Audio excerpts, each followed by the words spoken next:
നമസ്കാരം. പോസ്റ്റ്കാർഡ് ഓൺലൈനിലേക്ക് സ്വാഗതം. മാർട്ടിൻ, മുഖ്യമന്ത്രി പിണറായി വിജയൻ ഗൾഫ് സന്ദർശനം നടത്തുകയാണ്.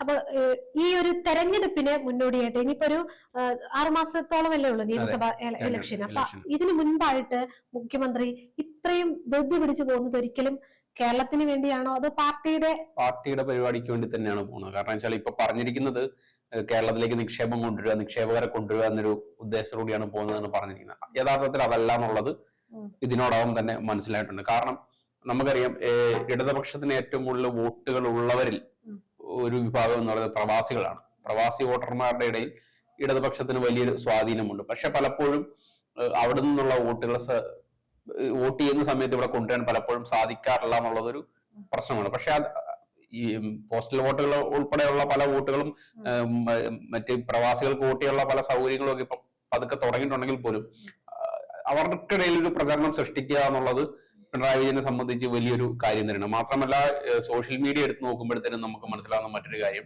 ഇടതുപക്ഷത്തിന് ഏറ്റവും കൂടുതൽ സപ്പോർട്ട് ചെയ്തുകൊണ്ട് സംസാരിക്കുന്നവർ പ്രവാസി സഖാക്കളാണ് ഏറ്റവും കൂടുതൽ സംസാരിക്കുന്നത്. അപ്പം അതിന് വലിയൊരു റീച്ച് അവർക്ക് കിട്ടുന്നുണ്ട്. അപ്പം ഇതിന്റെ എല്ലാം ഭാഗമായിട്ട് അവരെല്ലാം സന്ദർശിച്ച് പാർട്ടിക്ക് ഗുണകരമായ രീതിയിൽ ആളുകളെ കൂട്ടിച്ചേർക്കുക എന്നുള്ളൊരു വലിയൊരു ഉദ്ദേശം ഇതിന് പിന്നിലുണ്ട്. മാത്രമല്ല, ഈ നിഷ്പക്ഷരായിട്ട് നിൽക്കുന്ന ഒരുപാട് പ്രവാസി വോട്ടർമാരും ഈ കൂട്ടത്തിലുണ്ട്. അപ്പൊ ഇവരെല്ലാം ചെന്ന് കാണുമ്പോൾ അവർക്കുണ്ടാകുന്ന ഒരു ആവേശം ചെറുതല്ല. അപ്പൊ ഈ ഒരു ഉദ്ദേശത്തോടെ തന്നെയാണ് തീർച്ചയായിട്ടും ഇത്തരത്തിലുള്ള യാത്രകൾ നടത്തുന്നത്, സംഗമങ്ങൾ നടത്തുന്നത്. അവിടെ കുറെ സംഗമങ്ങൾ നടക്കുന്നുണ്ട്. അപ്പം ഇതിന്റെ ഭാഗമായിട്ടാണ് ഇത്തരത്തിലുള്ള പരിപാടികൾ നടത്തുന്നത്. നമുക്കറിയാം, ഇതിനു മുമ്പ് കഴിഞ്ഞ 1.5 മാസം മുമ്പായിരുന്നു പിണറായി വിജയൻ സർക്കാരിന്റെ വ്യവസായ വകുപ്പിൽ നിന്ന് ഒരു ഇത് പുറത്തു വരുന്നത്. ഇത് നമ്മുടെ വിവരാവകാശ രേഖ പുറത്തു വരുന്നത്. അപ്പൊ അതിനകത്ത് ഇതിനു മുമ്പ് പിണറായി വിജയൻ മറ്റു പല രാജ്യങ്ങളും സന്ദർശിച്ചതിൽ നിന്നും, അതായത് ഈ കേരളത്തിലേക്ക് നിക്ഷേപം കൊണ്ടുവരുന്നതിന്റെ ഭാഗമായിട്ട് പല രാജ്യങ്ങളും സന്ദർശിച്ചതിന്റെയും പിന്നെ അവിടുന്ന് നടത്തിയ സംഗമങ്ങളുടെയും പരിപാടികളുടെ എല്ലാം ഒരു ലിസ്റ്റ് പുറത്തു വന്നിരുന്നു. മാത്രമല്ല, അതിൽ എത്ര നിക്ഷേപങ്ങൾ ഇവിടെ ഉണ്ടായി എന്നുള്ളതിനെ പറ്റി ഒരു വിവരങ്ങൾ പുറത്തു വരുന്നു. അതിൽ 0 എന്നാണ് പറയുന്നത്. ഒറ്റ നിക്ഷേപങ്ങൾ പോലും ഇത്തരത്തിൽ കൊണ്ടുവരാൻ പിണറായി വിജയൻ സർക്കാരിന് സാധിച്ചിട്ടില്ല എന്നുള്ളതാണ് ആ ഒരു വിവരാവകാശ രേഖയിൽ പറയുന്നത്. തുർക്കി സന്ദർശനവുമായി ബന്ധപ്പെട്ട് ആ ഒരു സമയത്ത് ആണല്ലോ ഈ ഒരു സംഭവം ഉണ്ടാവുന്നത്. അതുപോലെ ഒരുപാട് രാജ്യങ്ങളിൽ പോയിട്ടുണ്ട്. ഏതാണ്ട് 10-24 രാജ്യങ്ങളിൽ ഇതുപോലെ സന്ദർശനം നടത്തിയിട്ടുണ്ടായിരുന്നു. അതിനെല്ലാം വേണ്ടിയിട്ട് കോടികൾ ചെലവഴിച്ച് നടത്തിയ യാത്രകളായിരുന്നു. പിണറായി വിജയനും അതുപോലെ തന്നെ സെക്രട്ടറിമാരും വിവിധ വകുപ്പിന്റെ സെക്രട്ടറിമാരും ഉദ്യോഗസ്ഥരും എല്ലാം കൂടെ ചേർന്ന് നടത്തിയിട്ടുള്ള വലിയൊരു യാത്രയാണ്. പക്ഷെ ഇതിലൊന്നും യാതൊരു 1 രൂപയുടെ പോലും നിക്ഷേപം കൊണ്ടുവരാൻ സാധിച്ചില്ല എന്നുള്ളതാണ് വ്യവസായ വകുപ്പ് നൽകിയ മറുപടിയിൽ പറയുന്നത്. അത് അവര് തന്നെ കൊടുത്ത മറുപടിയാണെന്നുള്ള ഓർക്കണം. അങ്ങനെ ഒരു സാഹചര്യത്തിലാണ് ഇപ്പോൾ പുതിയൊരു യാത്ര നടത്തുന്നത്. തീർച്ചയായിട്ടും ഇതൊരു പാർട്ടിയുടെ പരിപാടിക്ക് വേണ്ടി മാത്രമാണ് ഇത് പോകുന്നത്. അതിന്റെ അപ്പുറത്തേക്ക് ഇതിന് വലിയ വാല്യൂ ഒന്നും ഇപ്പോഴത്തെ നിലയിൽ ഈ സന്ദർശനങ്ങൾക്ക് ഇല്ല. അപ്പം രമേശ് ചെന്നിത്തല ഉന്നയിക്കുന്നത് ആരോപണം വളരെ ശരിയാണ് എന്ന്. അതെ, ഗുരുതരമായിട്ടുള്ള ഒരു ആരോപണം തന്നെയാണ്. കാരണം നമുക്കറിയാം, ഇപ്പോഴത്തെ നിലയിൽ സർക്കാരിന്റെ സാമ്പത്തിക സ്ഥിതി എന്ന് പറയുന്നത് വളരെ പ്രശ്നത്തിൽ പെട്ട് കിടക്കുന്നത്. ഒരുപാട് പ്രശ്നങ്ങൾ അനുഭവിക്കുന്നു. അപ്പോഴാണ് ഇത്തരത്തിലൊരു യാത്രകൾ കൂടി നടത്തുന്നത് എന്നുള്ളൊരു പ്രശ്നം കൂടി ഇന്നത്. ഇപ്പം മിഡിൽ ഈസ്റ്റിലെ ഒരുപാട് രാജ്യങ്ങൾ ഇദ്ദേഹം സന്ദർശിക്കുന്നുണ്ട്. 7-8 രാജ്യങ്ങളോളം ഇദ്ദേഹം സന്ദർശിക്കുന്നുണ്ട്. അതിൽ ഇപ്പം സൗദി അറേബ്യ മാത്രമാണ് ഇപ്പൊ അനുമതി കിട്ടാതിരിക്കുന്നത്. അത് കേന്ദ്ര സർക്കാർ കൊടുക്കാതിരുന്നുണ്ട്. ചിലപ്പോൾ ഉടനെ അതിനുള്ള അനുമതി കിട്ടാനും സാധ്യതയുണ്ട്. അങ്ങനെയാണെന്നുണ്ടെങ്കിൽ ചിലപ്പോൾ അങ്ങോട്ട് പോകാനും സൗദി അറേബ്യ ഈ പറയുന്ന മലയാളികൾ ഏറ്റവും കൂടുതലുള്ളൊരു സ്ഥലം കൂടിയാണ്.